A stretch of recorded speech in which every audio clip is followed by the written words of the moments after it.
Are good, well, happy and healthy. बच्चों, आशा है आप सब लोग स्वस्थ होंगे और हमेशा की तरह अपनी पढ़ाई में व्यस्त होंगे। आज हम पढ़ने वाले हैं एक रोचक पाठ और एक नया पाठ जिसका नाम है एक दिन की बादशाहत। बादशाह मतलब राजा, बादशाहत मतलब राजा का पद, राजत्व। यानी कि यदि किसी को बादशाह का पद एक दिन के लिए दे दिया जाए तो वह क्या क्या करेगा, अपने मन से क्या करेगा। यदि आप में से किसी को एक दिन के लिए हम कहते हैं कि चलो आज आपको जो है स्कूल का प्रिंसिपल बना दिया जाए, तो आप क्या क्या परिवर्तन करना चाहेंगे? आप अपने हिसाब से करेंगे जो आपको अच्छा लगेगा, है ना। ऐसे ही जो बच्चे हैं इसमें उनको भी एक दिन के लिए बादशाह बना दिया जाता है। तो आज हम इस पाठ में पढ़ने वाले हैं। देखिए, एक दिन की बादशाहत बड़ा रोचक पाठ है, आप इसको बहुत अच्छी तरीके से सुनिएगा। हम आप लोगों की सुविधा की दृष्टि से इस पाठ को दो भागों में पढ़ने वाले हैं। पहले पाठ में हम आज पढ़ेंगे इसका आधा भाग, आधे भाग में पहले हम पढ़ते हैं इस पाठ में आए हुए कठिन शब्दों के अर्थ। बच्चों, किसी भी पाठ को समझने के लिए सबसे पहले जरूरी है उस पाठ में आए हुए कठिन शब्दों के अर्थ हमको पता होने चाहिए, तभी हम उस पाठ का जो सार है उसको समझ पाएंगे, यानी कि उस पाठ को हम अच्छी तरीके से समझ पाएंगे। तो बच्चों, सबसे पहले देखते हैं। देखिए, सबसे पहला शब्द है दरख्वास्त। दरख्वास्त यह जो है उर्दू का शब्द है जिसमें होता है अर्जी देना, यानी कि प्रार्थना पत्र देना, अर्जी लगाना। आप किसी दरख्वास्त करते हैं, ठीक है। यदि आप अपने प्रिंसिपल से दरख्वास्त करते हैं कि सर मुझे एक दिन की छुट्टी दे दीजिए, ठीक है। दरख्वास्त मतलब अर्जी। फिर होता है खिदमत, कहना मैं आपकी खिदमत में क्या कर सकता हूँ, यानी कि मैं आपकी क्या सेवा कर सकता हूँ। सेवा करना भी इसको हम कह सकते हैं, ठीक है। यहाँ पर जो है खिदमत का मतलब सेवा करना भी है, ठीक है। उसके बाद है खान सामा। खान सामा यह भी जो है उर्दू फारसी का एक शब्द है जिसका अर्थ होता है रसोईया, ठीक है। रसोई घर का, जिसको आप जो है रसोईया भी कहते हैं। उसके बाद है सालन। सालन का मतलब होता है शोरबा। शोरबा मतलब क्या, जो बहुत सारी चीजों को हम एक साथ मिक्स करके उसको पीस करके जो हम एक मिक्सचर बनाते हैं तो उसको कहते हैं क्या, सालन, ठीक है, या शोरबा। गारत। गारत का मतलब होता है बहुत ही खराब, या फिर आप उसको कहते हैं बर्बाद, ठीक है, वो होता है गारत। फौरन, कोई कहते हैं ना फौरन आओ, जल्दी आओ, तुरंत आओ, ठीक है। फौरन आओ होता है ये काम फौरन करो, ठीक है। इसका मतलब होता है कि तुरंत करना है और जितनी जल्दी हो सके उतनी जल्दी करना। झिंझोड़ कर। झिंझोड़ कर का मतलब होता है झकझोर कर। आप सुबह देर तक सोए रहते हैं तो आपकी मम्मी आपको झिंझोड़ करके उठाती है, यानी कि आपको झकझोर के उठाते हैं, बेटा उठ जा उठ जा उठ जा। तो उसका मतलब होता है झिंझोड़ कर का मतलब झकझोर कर, ठीक है। उसके बाद बच्चों पाबंदी। पाबंदी का अर्थ होता है रोक टोक। जैसे आजकल आपको बाहर बिना मास्क लगाए जाने की पाबंदी है, यानी कि आप जो है बिना मास्क लगाए घर से नहीं जाते हैं, आपको उसमें रोक टोक है, यानी कि आपको जो है मना किया हुआ कि बिना मास्क के आप घर से बाहर नहीं निकलेंगे, यानी कि वह जो आप पर पाबंदी लगा दी गई है, ठीक है। उसके बाद आता है बच्चों हमारा तरकीब, ठीक। आप कहते हैं सर मुझे एक तरकीब आई है कि हम इस काम को इस तरीके से कर सकते हैं। तरकीब का मतलब होता है उपाय, मेरे पास यह उपाय है, ठीक है। तरकीब का मतलब होता है उपाय। उसके बाद आता है इकरार। इकरार का मतलब होता है वादा। आपने किसी से इकरार किया कि मैं जो है आपकी कॉपी शाम तक लौटा दूंगा, आप मुझे दे दीजिए, अभी मुझे काम करना है। तो आप जो है वह इकरार करते हैं, उसके साथ वादा करते हैं, प्रॉमिस करते हैं, ठीक है। इसका मतलब होता है इकरार। उसके बाद आता है दुरुस्त। दुरुस्त का मतलब होता है ठीक करना। आपकी साइकिल खराब हो गई थी, आपने आपके बड़े भैया ने उसको दुरुस्त कर दिया, यानी कि ठीक कर दिया। आपकी साइकिल की चेन निकल गई, आपके पापा आए, उन्होंने उसको दुरुस्त कर दिया, यानी कि उसको सही कर दिया, यानी कि ठीक कर दिया। तो बच्चों ऐसे ही फिर उसके बाद आता है सीखना। सीखने का मतलब यहाँ पर जो है सिलवटें, जैसे ये जो शर्ट है इसमें जो है कुछ सिलवटें आ गई हैं, यदि हम इसको प्रेस करेंगे तो सही हो जाएगा। इसमें जो है जो सिलवटें आ जाती हैं, यानी कि उसको कहते हैं सीखना। फिर आता है गुसल खाना। गुसल खाना होता है वॉशरूम या आपका स्नानागार, जिसको आप हिंदी में बोलते हैं, उसको जो है ये उर्दू फारसी भाषा का शब्द है जिसका नाम है गुसल खाना। इसको हम जो है स्नानागार यानी कि आपका जो वॉशरूम है उसको जो है गुसल खाना कहा जाता है। उसके बाद आता है बच्चों लास्ट शब्द है, यह बहुत महत्वपूर्ण शब्द है। देखिए हरीरा। हरीरा जो है उबलते हुए दूध में मेवा आदि मिलाकर बनाया गया स्वादिष्ट पेय। यानी कि उबलते हुए जब आप दूध बनाते हैं उसमें आपको स्वादिष्ट चीजें काजू बादाम किशमिश और मिश्री डालते हैं उसमें, तो वह जो स्वादिष्ट हो जाता है। तो बच्चों वो जो पेय होता है, वो जो दूध होता है, फिर उसको कहते हैं हरीरा। ठीक है, ये कुछ इस पाठ में आज हुए कुछ महत्वपूर्ण शब्द हैं जो मैंने आपको यहाँ पर लिखे हैं और इनके अर्थ मैंने आपको समझा भी दिए हैं और मैं पीडीएफ के माध्यम से इनको भेज दूंगा। आप इसको अच्छी तरीके से साफ और सुंदर लेख में अपनी उत्तर पुस्तिका में इनको लिखिएगा। ठीक है, उसके बाद हम इस पाठ को आज थोड़ा पढ़ते हैं आधा। एक दिन पाठ 10 आप लोग निकालिए अपनी किताब और मेरे साथ पढ़िए। एक दिन की बादशाहत। बादशाह एक पद होता है जो है राजा को बादशाह भी बोल सकते हैं हम। ठीक है, आरिफ सलीम चलो फौरन सो जाओ। मम्मी की आवाज एन उस वक्त पर आती थी जब वे दोस्तों के साथ बैठे कव्वाली गा रहे होते थे। अब देखिए बच्चों इसमें क्या है, जो आरिफ और सलीम हैं उनकी मम्मी की आवाज जो है हमेशा ठीक उस वक्त में, एन मतलब ठीक उस वक्त पर आती थी जब वे दोस्तों के साथ कव्वाली गा रहे होते। कव्वाली मतलब एक प्रकार की गायन शैली है। ठीक है, या फिर सुबह बड़े मजे से आइसक्रीम खाने के सपने देख रहे होते कि आपा झिझोड़ कर जगा देती, जल्दी उठो स्कूल का वक्त हो गया है।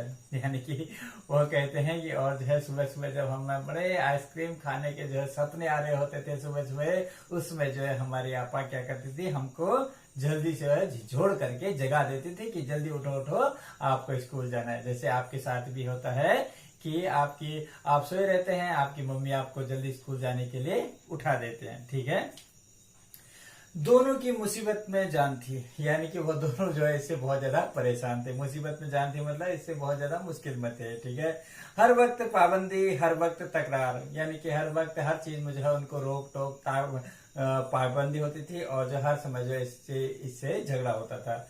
अपनी मर्जी से चू भी नहीं कर सकते थे और अपनी मर्जी से तो वो कुछ भी नहीं कर सकते थे, यानी कि कुछ भी नहीं, चू भी नहीं कर सकते थे। मतलब है कि वह अपनी मर्जी से कुछ भी नहीं कर सकते थे।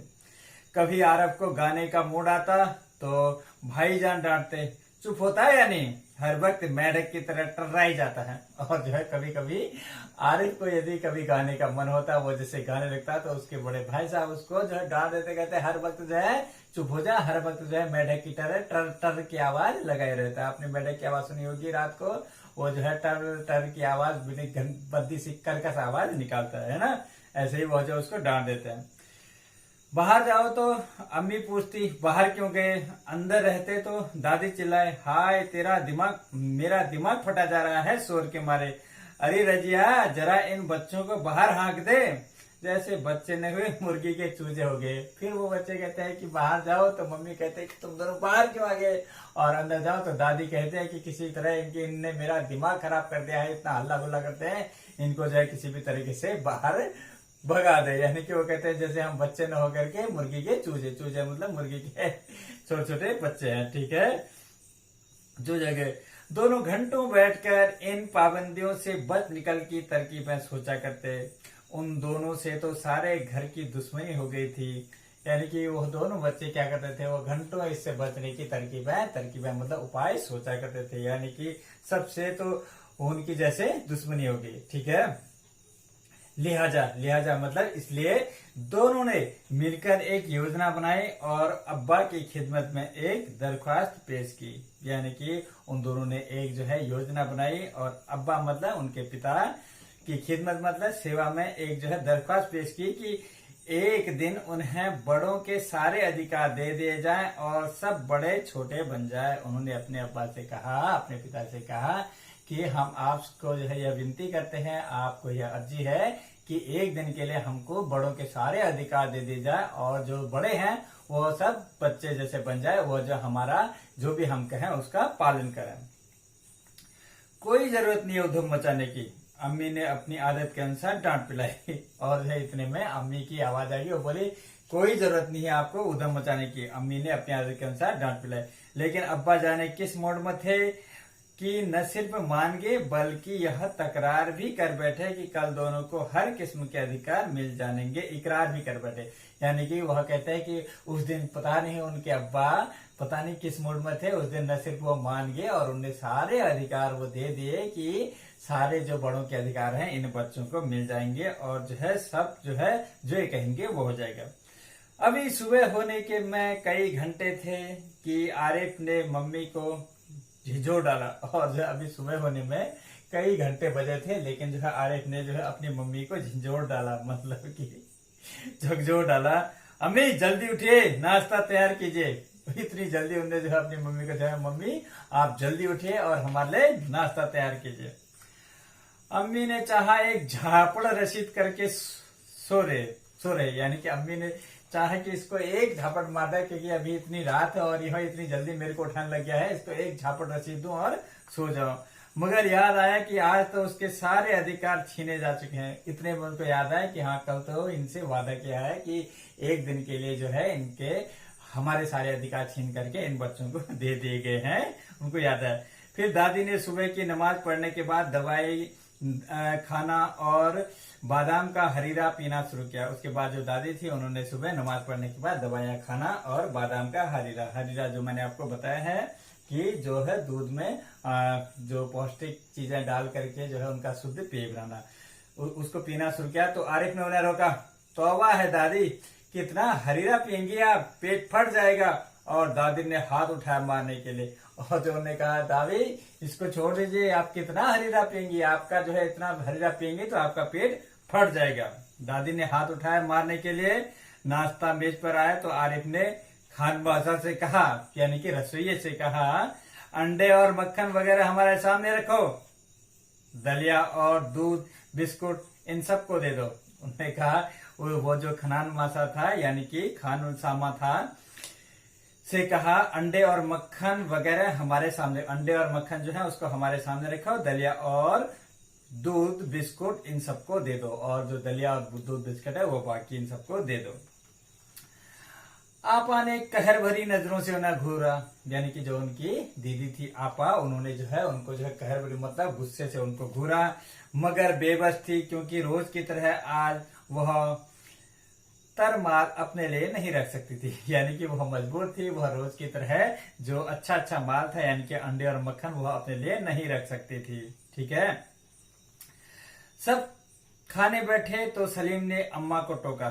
सब लोग खाने बैठे तो सलीम ने अम्मा को टोका, अम्मी जरा अपने दांत देखिए, पान खाने से कितने गंदे हो रहे हैं। उन्होंने अम्मी को डांट दिया कि अम्मी जरा अपने दांत देखिए, आपके दांत जो है पान खाने से कितने गंदे हो रहे हैं। ठीक है, मैं तो दांत मार चुकी हूँ। अम्मी ने टालना चाहा, अम्मी ने कहा मैं तो दांत मार चुकी हूँ, नहीं चलिए उठिए।